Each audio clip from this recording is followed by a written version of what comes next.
Bueno, ¿qué tal? Quiero agradecer la invitación del Foro Finanzas Carbono a este webinar y particularmente a la comunidad de instituciones financieras. Es una muy grata oportunidad de compartir el mensaje de cómo desarrollar las energías renovables en América Latina. Y bueno, mi nombre es Tabaré Arroyo Currás y trabajo para la Iniciativa Global de Cambio Climático de WWF, y hoy les voy a presentar pues cuáles son algunos de los instrumentos y vehículos que se pueden implementar en nuestro continente, en América Latina, y cuáles son estas visiones para la inversión en el sector de las energías renovables. Voy a tratar de hacer una presentación lo más ameno posible. Es un tema que a veces es un poco complicado, pero pues espero que sea ilustrativo y les agrade. Entonces, vamos a empezar.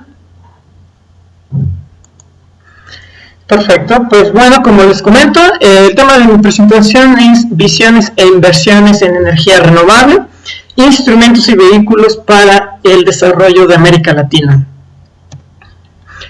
Primeramente, bueno, me gustaría darles una perspectiva de cuál es la agenda de lo que voy a platicar.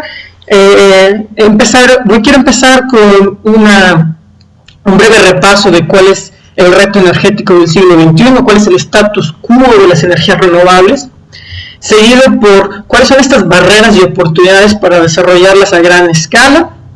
Continuaría con abordar el tema de las estrategias para llevar a cabo este desarrollo, y finalmente hablar un poco de historias de éxito en América Latina. Tras concluir, me gustaría también presentarles una breve reseña de lo que es la Iniciativa Global de Energía y Cambio Climático de WWF. Bueno, iniciando con el reto energético del siglo XXI. La pregunta es, ¿por qué las energías renovables? Yo personalmente creo que desde hace quizás una década es cuando ha tomado auge el tema de las energías renovables, cuando ha entrado en boga en nuestro contexto, en nuestra cotidianeidad. Y algunos de los argumentos que explican por qué es esto son 4. Las energías renovables, por un lado, y teniendo como marco referente un problema global que nos acecha, que es el problema del cambio climático, causado prominentemente por las emisiones de gases de efecto invernadero de la actividad humana. Bueno, las energías renovables son una forma de mitigar ese cambio climático, al ser una tecnología limpia, una tecnología que reduce las emisiones de gases. Por otro lado, en términos de seguridad energética, las energías renovables nos brindan una oportunidad de asegurar el suministro energético a largo plazo. Si bien está comprobado que hay grandes reservas de combustibles fósiles, bueno, estas no van a durar para siempre, y el declive de ellas con el tiempo se ha ido haciendo más prominente. Entonces, las energías renovables también nos brindan una oportunidad para tener una fuente de energía limpia y duradera. Por otro lado, muy relacionado con el tema anterior, la independencia energética también es un problema que puede ser abordado a partir de las energías renovables. Hay muchos países, si bien sabemos que los combustibles fósiles, las energías convencionales, vastas, pero no están uniformemente distribuidas a lo largo de nuestro globo terráqueo. Hay países que tienen reservas más grandes que otros, y hay muchos países que no tienen acceso a estas reservas y por tanto tienen que importarlas. Entonces las energías renovables también permiten, nos dan la posibilidad de que estos países que no tienen acceso a las energías convencionales, puedan hacer uso de energía en sitio, de energía local. Finalmente, un tema que a mí me parece quizás el más trascendental y el más importante es entender a las energías renovables, como una forma de crecimiento económico, como un vehículo al desarrollo. En términos del status quo de las energías renovables, tan solo en el año 2011 las energías fueron capaces de proveer un hasta casi un 20%, un poco más de un 20% de la electricidad global. Estamos hablando de grandes cantidades de energía. Esto se traduce en un acumulado, en un 16% aproximado de energía final consumida a partir de renovables. Como podemos ver en este esquemita, nos dice que de ese 16%, más del 8% se relaciona con energías renovables modernas, como son la energía eólica, la energía solar, la energía geotérmica, etc. En términos un poco más económicos, quizás un poco más relevantes, las energías renovables, el sector de las energías renovables, contribuyen grandemente a la generación de Producto Interno Bruto.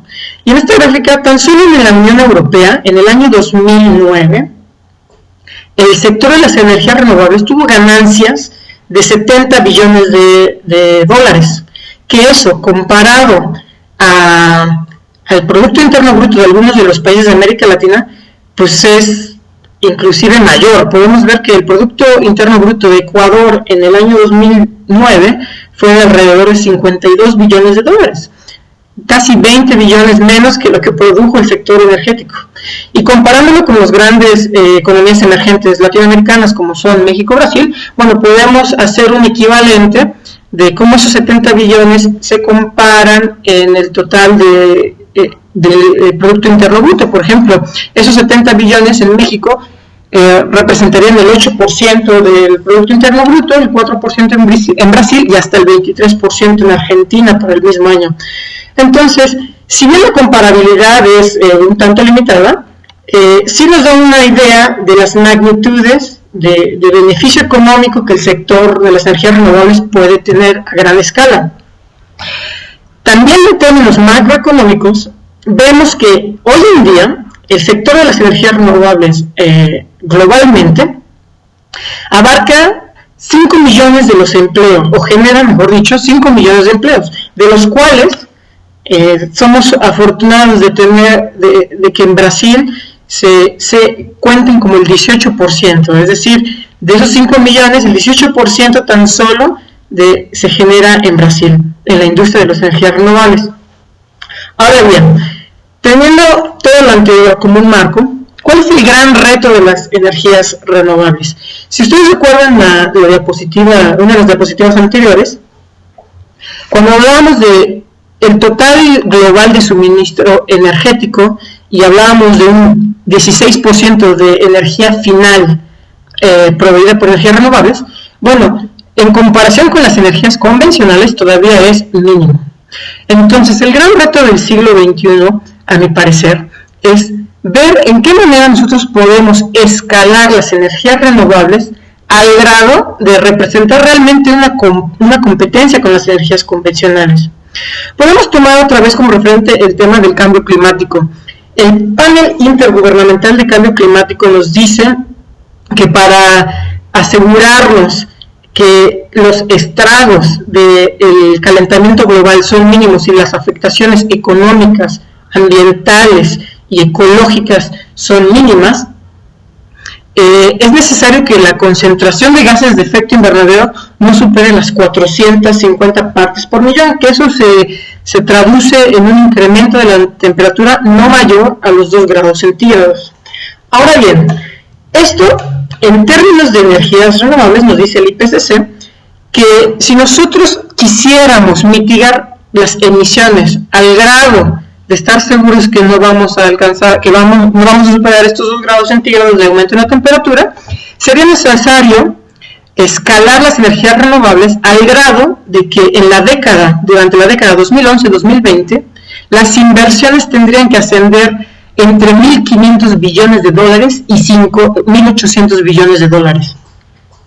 Ahora bien, nosotros podemos comparar cuál es la evolución de las inversiones en el sector de energías renovables desde el año 2004, que es esta línea negra en esta gráfica, y según las proyecciones de Bloomberg New Energy Finance, tras la caída en 2008 de las inversiones, se estima que en 2013 van a alcanzar otra vez un nivel de aproximado de 300 billones de dólares.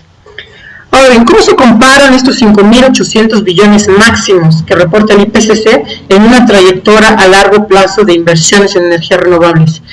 Si nosotros pensamos o anualizamos esos 5.800 billones de dólares en 10 años, que nos daría 580 billones, al nivel actual de inversiones, que son 300, estaríamos hablando que para asegurarnos que no estamos superando la temperatura de 2 grados, tendremos que tener un adicional de aproximadamente 200 billones de dólares en energías renovables. Estas proyecciones son, pues digamos, muy estrictas, ¿no? El rango, como ya lo presento, pues es muy amplio. Pero bueno, esto también nos sirve como referente para tener una idea de cuál es el grado de inversión que nosotros tenemos que hacer en energías renovables para que sean competitivas con las energías convencionales. Las barreras y oportunidades para el desarrollo a gran escala. Bueno, si nosotros pensamos a nivel global, el potencial de energías renovables es vastísimo. Podemos ver que hay lugares en el mundo donde la capacidad de provisión de energía a partir de renovables puede ser hasta 50 veces el consumo de la demanda primaria de energía. Tan solo el caso de América Latina, el potencial se estima en alrededor de 760 exajoules. Un exajoule es equivalente más o menos al consumo de energía que tiene Suiza en un año. Y por otro lado, el consumo de energía que tuvo la región de América Central, Sudamérica y México en el año 2007 fue de 30 exajoules. Entonces estamos hablando que el potencial de energías renovables en América Latina es alrededor de 25 veces más de lo que se consumió en el año 2007. Las energías renovables, desafortunadamente, en algunos lugares todavía no son costo competitivas con las energías convencionales. Es decir, las energías convencionales son más caras que las energías, son más baratas que las energías renovables. Esto es un poco relativo porque, bueno, los costos de energías convencionales primeramente están artificialmente rebajados, puesto que no incluyen las externalidades negativas que causan, y por otro lado tampoco contemplan los subsidios, los altos subsidios que tienen. Pero bueno, a pesar de todo ello, en algunas regiones del planeta, algunas tecnologías y bajo ciertos parámetros, bajo ciertas circunstancias, no solamente son costo competitivas, sino que en algunos casos están inclusive por debajo del costo de producción de electricidad a partir de convencionales. Esta gráfica que nos reporta el IPCC nos muestra, haciendo un zoom, por ejemplo, que en términos generales, el costo global de producción de electricidad a partir de convencionales en el mundo en un promedio va entre los 2 y 10 centavos de dólar, ¿dónde está el numerito? Bueno, los 2 y los 10 centavos de dólar por kilowatt hora. Y vemos que algunas tecnologías de generación eléctrica a partir de biomasa, solar, geotérmica, ya están dentro de ese rango. Entonces, el argumento de que las energías convencionales son más baratas o que las energías renovables no son costo competitivas, bueno, pues también en algunos lugares es una falacia. Podemos hablar que, ya considerando el potencial teórico que hay de suministro de energía a partir de renovables y considerando el potencial o los rangos económicos de generación, nosotros podemos hacer un análisis tecnoeconómico de cuál es el rango, el número de energía renovable que se podría suministrar en términos costo económicos o costo efectivos. La WWF produjo en el año 2011 un reporte global que se llama 100% energía renovable 2050, donde nosotros, a partir de un análisis riguroso científico con Ecofys, una agencia holandesa de investigación, calculamos que en aproximado alrededor de 260 exajoules, que es pues básicamente un 70% de la energía total que se generaría en una trayectoria de línea de base, podría ser suministrada a partir de energías renovables. Ahora bien, ¿cuál es el problema? ¿Por qué, teniendo todo un potencial tecnoeconómico, no somos capaces de desarrollar las energías renovables a gran escala? Bueno, yo soy un fiel creyente de que uno del gran obstáculo es que existe todavía entre la comunidad de inversionistas una percepción generalizada de que la razón de riesgo en comparación con los beneficios o con los retornos no es atractiva. Es decir, los riesgos son más grandes que los beneficios que se puede tener tras una inversión. Ahora, estos argumentos están sustentados por diferentes problemas. Los riesgos, primeramente, existen riesgos técnicos. Unos son que las energías renovables son nuevas y por tanto hay un cierto escepticismo a partir de que el conocimiento pues es limitado. Entonces, hacer inversiones en energías renovables, en tecnologías nuevas, pues en el mediano y largo plazo, pues tiene una incertidumbre. Por otro lado, las energías renovables también enfrentan en su proyección de inversión el Valle de la Muerte. El Valle de la Muerte es un estadio que va desde la innovación, de la generación de la tecnología nueva hasta el escalamiento. Es un periodo en el que normalmente, antes de que se alcance el desarrollo, pues los inversionistas tienen que meter mucho dinero sin recibir tanto a cambio. Entonces, este también es un problema que se refleja en la consideración o en la inflación de los riesgos. Por otro lado, es cierto que hay energías renovables, como es la energía fotovoltaica, que requieren fuertes costos de inversión inicial, o como es la energía eólica, particularmente el eólico offshore, el eólico marino, que incurren en grandes costos de desarrollo de infraestructura para conectarse a la red, por ejemplo. Asimismo, hay algunas tecnologías, otra vez regresando al tema del solar, que además requieren el desarrollo tecnológico. Por ejemplo, para tener un escalamiento de las energías fotovoltaicas y tener una estabilidad en el sistema, pues se necesita tener grandes capacidades de acumulación, ¿no?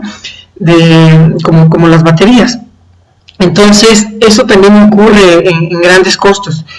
Por otro lado, también tenemos los riesgos de competitividad. Tras la crisis financiera, pues muchas instituciones bancarias o fondos de inversión se limitaron a emitir préstamos, lo cual también pues restringió la posibilidad de hacer inversiones en energías renovables. Por otro lado, tenemos una infraestructura institucional obsoleta. En algunos países los trámites burocráticos en la administración está anquilosada de tal manera que es muy difícil desarrollar toda la administración de un proceso de inversión, así como de que hay presión de la industria del gas natural. El gas natural, sabemos hoy en día con el boom del shale gas, ha hecho que los precios sean muy bajos. Entonces la industria del gas natural también, bajo esa consigna, que también es un poco debatible, ha ejercido presión a los gobiernos para que las inversiones sean en materia de gas natural y no en materia de energías renovables. Existen riesgos políticos, como en algunos casos, inclusive en América Latina, donde hay inestabilidad y por tanto no hay certidumbre en las inversiones. Hay discontinuidad administrativa, pasando de un gobierno a otro, las políticas en materia de energías renovables o cambio climático pues cambian, entonces tampoco hay una certidumbre a largo plazo para los inversionistas. Por otro lado, hay marcos regulatorios estrictos que también va ligado un poco con la inflexibilidad del sistema legal en algunos países para las inversiones. Existen finalmente, además de estos riesgos, fallas de mercado, como son los efectos externos de las emisiones, es decir, como ya lo dije antes, las energías convencionales no incluyen en sus estimados de costos los costos ambientales, los costos a la salud o estas externalidades económicas, y por tanto el precio de estas, pues el costo de estas, pues es realmente artificial. También tenemos los efectos spillover, que en muchos casos uno de los grandes beneficios de las energías renovables, que es la mitigación del cambio climático, la reducción de emisiones, pues son beneficios que son sociales, son beneficios para gente que no necesariamente tiene que ser los inversionistas. Entonces, el efecto spillover básicamente nos dice que es el miedo a que uno haga una inversión y por otro lado los beneficios de esa inversión sean realmente recaudados por otra persona, ¿no?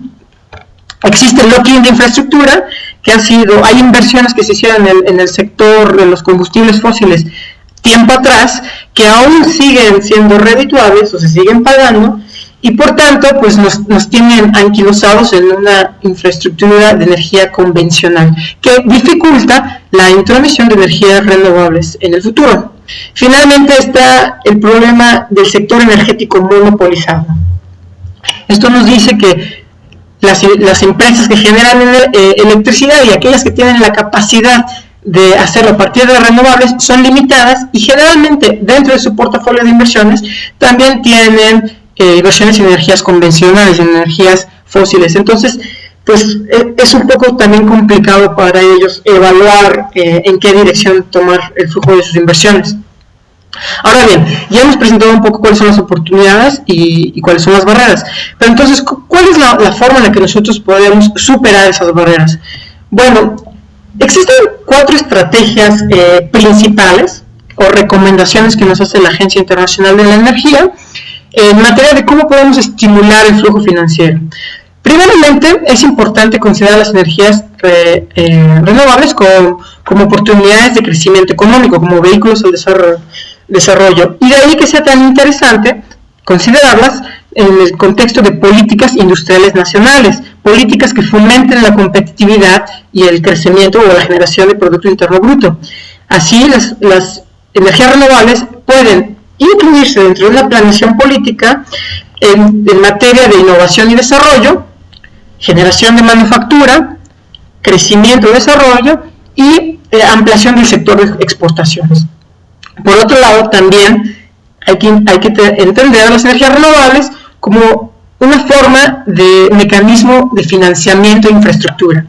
Nosotros sabemos, hay un reporte, no es un reporte, es una encuesta que genera la Agencia Internacional de la Energía en el año 2007, donde estimaba que las tasas de retorno de inversión en activos de infraestructura en el año 2007-2008 tenían tasas de retorno del 9%. Estas por arriba de las tasas de retorno que hacían los bancos a través de vehículos como pagares o la inversión en activos y comercializables en el mercado de valores. Entonces, tomar a las energías renovables dentro de un plan de infraestructura, pues también puede ser muy atractivo. Asimismo, existen estrategias de innovación que también pueden fomentar el flujo financiero, como pueden ser la innovación de sistemas, que es decir, considerar no solamente las energías renovables como tecnologías nuevas, sino de qué manera estas tecnologías nuevas pueden proveer nuevos servicios o de qué manera estas nuevas tecnologías pueden satisfacer nuevas demandas. Otra opción es encontrar a las energías renovables dentro de un esquema de innovación abierta, que esto lo que nos dice es que tenemos que aprovechar el conocimiento que se genera fuera de las empresas a través de patentes e incluirlo en nuestros planes de diseño de innovación. No es solamente innovar in-house, pero también adoptar lo que ya está innovado y adaptarlo para nosotros crear una nueva innovación. También están las estrategias de innovación disruptiva y los nichos de mercado, que es ver, quizás en algunos lugares, competir en materia de generación de tecnologías renovables es complicado. Pero entonces la oportunidad de negocio o el nicho de mercado quizás no está en la tecnología misma, sino en los diferentes componentes a lo largo de la escala de producción de esa tecnología que nos pueden brindar una oportunidad de innovación. Finalmente está la estrategia de innovación reversa, que esto significa que en América Latina, en el contexto socioeconómico en el que vivimos, generalmente creamos tecnologías que son acorde con el poder adquisitivo de los latinoamericanos. Y entonces la innovación reversa nos dice que en países ya desarrollados pueden adoptar estas tecnologías más baratas que han sido desarrolladas en economías emergentes, adaptarlas y instaurarlas en el mercado. Entonces, eso son 4 estrategias de innovación que van muy acorde con la forma de estimular el flujo financiero. Por otro lado, también tenemos la necesidad de que existan políticas energéticas habilitadoras, aquellas que promuevan el escalamiento a partir de incentivos, como pueden ser esquemas fiscales, tarifas verdes, esquemas de licitaciones, etcétera, y así como mejorar y añadir políticas existentes que nos eviten el lock-in infraestructural. Estas a partir de la adquisición por parte del sector público de tecnologías renovables o el uso obligado en ciertos sectores industriales de energías renovables. Finalmente existen otras políticas, otras estrategias como puede ser la adquisición y subasta de contratos eléctricos, que eso da certidumbre a largo plazo de precios, de tarifas fijas de electricidad y que por tanto puede ser bien implementada en los planes de inversión y dar una certidumbre a futuro, así como el aseguramiento y el reaseguramiento de las inversiones, que es decir, una manera en que instituciones comerciales apoyadas también por el gobierno puede ser, o instituciones de aseguramiento pueden compartir los riesgos de inversión en tecnologías nuevas. Existen diferentes instrumentos para el financiamiento público, instrumentos que puede utilizar el financiamiento público para estimular las energías renovables, como pueden ser líneas de crédito, garantías, proveer deuda a partir de inversiones mezzanine o senior investments, como también puede el mismo gobierno adquirir acciones o parte de empresas o tecnologías que están en desarrollo. Por el lado del sector privado, existen también vehículos para el financiamiento que pueden ser muy interesantes. Nosotros en BBF realizamos un estudio en el que publicamos de qué manera se pueden estimular las inversiones privadas para incrementar la innovación en tecnología renovable. Entonces, nosotros encontramos que existen primeramente vehículos que nos alcanzan, que se pueden utilizar para adquirir acciones en las empresas, acciones privadas en tecnologías limpias. También podemos hacer inversión ángel, que quiere decir que nosotros inversionistas, sin tener la necesidad de contar con un intermediario, podemos proveer con financiamiento directo a generadores de tecnologías nuevas. Existen los vehículos de inversión en acciones de mercado, que quiere decir a través de un fondo que hace un screening o hace una filtración de proyectos viables, pues nosotros podemos adquirir acciones que después se pueden comercializar en el mercado de valores, o el famoso crowdfunding, que nos dice que hay plataformas en internet donde pequeños inversores pueden juntarse y invertir de manera directa en empresas novedosas o empresas innovadoras que se dedican al mercado de energías renovables.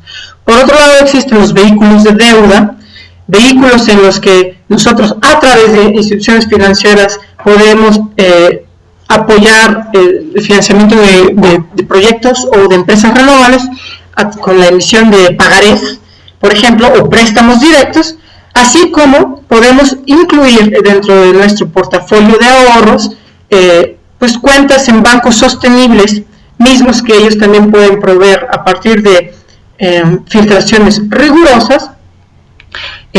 Pueden sugerirnos de qué manera nuestros ahorros pueden ser utilizados en la inversión en empresas de renovables.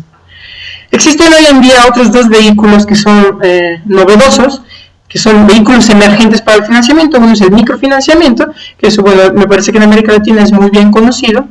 A partir de inversiones que entran a un fondo, este puede ser redistribuido en pequeños proyectos a escala pequeña y pueden estimular su desarrollo. Y finalmente, los sistemas de productos y servicios para tecnologías limpias. Eso también es muy interesante porque son inversiones que hacen empresas directamente en la provisión de un servicio donde la tecnología o la empresa es dueña de la tecnología y uno paga esa tecnología simplemente haciendo uso de ella. Un ejemplo es la instalación de paneles solares, ¿no? En las casas se pueden instalar paneles solares que uno como usuario no tiene que comprar, son otorgados por una empresa y simplemente la empresa gana a partir del ahorro de electricidad que el usuario hace a través del suministro de energía renovable en casa local. Ya estoy un poco retardado con la presentación, me he extendido, pero me gustaría hablar brevemente de algunas historias de éxito en América Latina.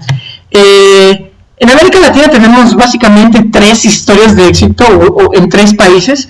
Uno, por ejemplo, es Brasil. En la década de los 80, Brasil estableció una política para estimular la industria de los biocombustibles, que hicieron una política en la que se establecían acuerdos de compra a largo plazo por 15, 20 años, que otra vez proveían certidumbre a las inversiones, y además estimularon el desarrollo de financiamiento público para la infraestructura, así como motivaron la investigación y desarrollo en motores compatibles con el uso del etanol, del bioetanol. Después, en la década de los 90, cuando se cayó el precio de los combustibles y el bioetanol perdió una cierta competitividad, bueno, Brasil tuvo la posibilidad de hacer un cambio en su política y permitir a las empresas que en lugar de que generaran electricidad a partir de bioetanol, que el bioetanol se genera a partir de la fermentación de la caña de azúcar, pudieran generar azúcar. Entonces fueron inversiones flexibles que permitían a las grandes empresas tener un beneficio, no por la generación de etanol, sino por la generación de azúcar.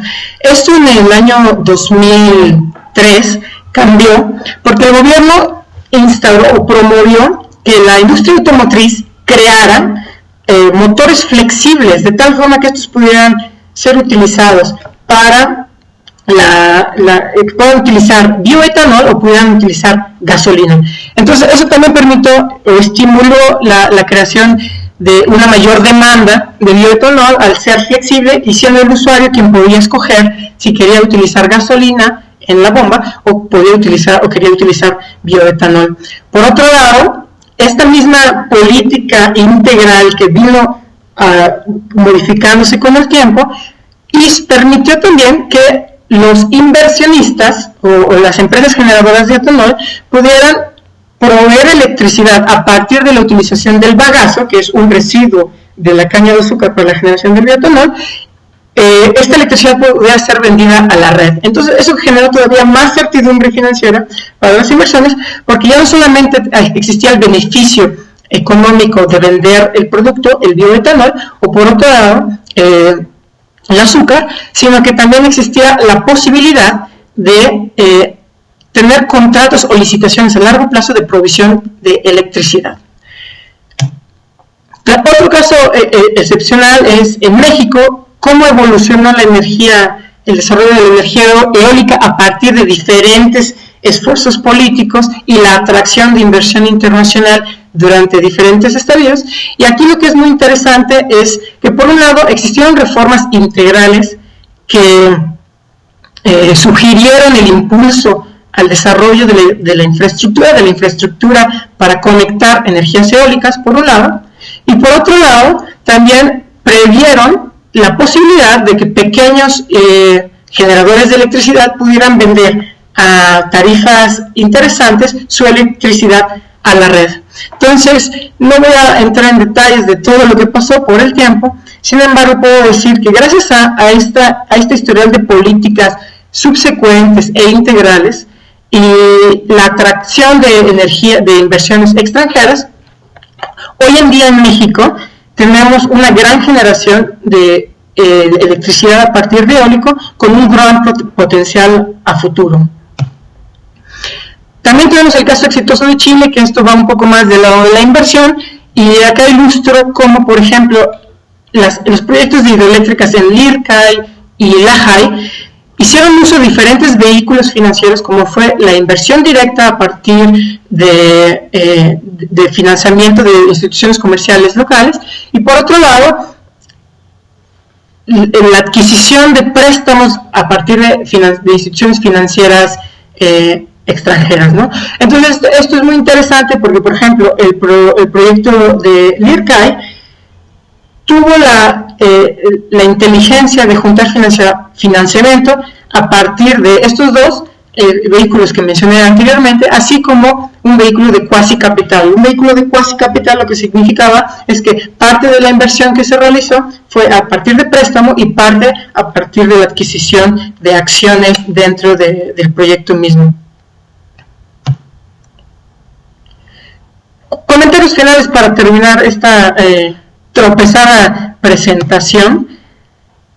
Básicamente lo que yo opino es que, y estoy en acuerdo con la iniciativa de políticas de cambio climático, el CPI, en que no hay una escasez de oportunidad para la inversión en energías renovables, sino al contrario, lo que hay es una escasez de oportunidades al precio y nivel de riesgo que gobiernos y consumidores están dispuestos a pagar.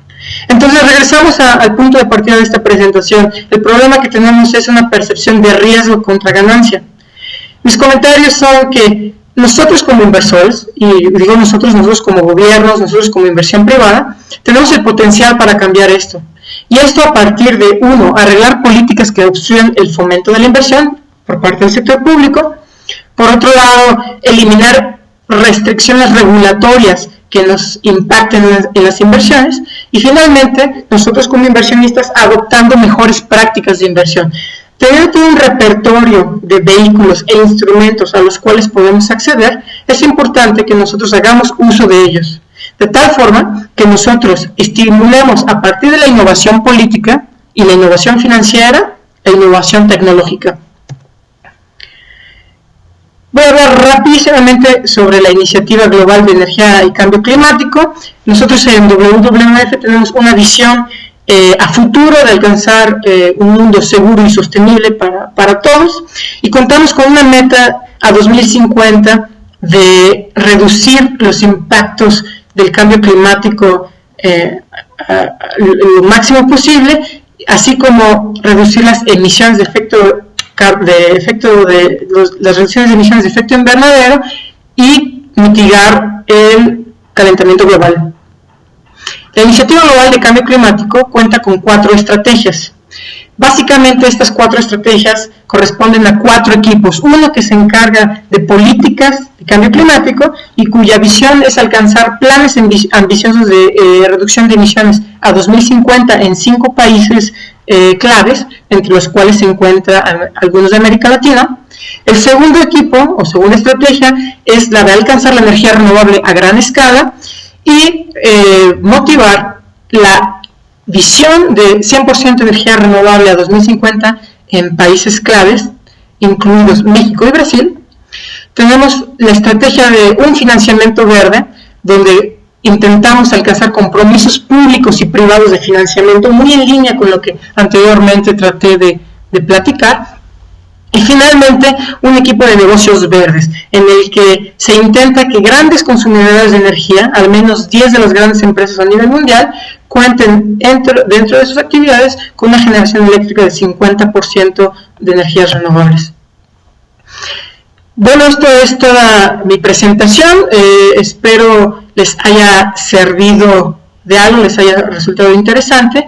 Y bueno, si tienen alguna pregunta, pues a continuación estaré dispuesto a responderlas. Estos son mis datos de contacto y pues cualquier cosa estoy para servirles. Muchísimas gracias.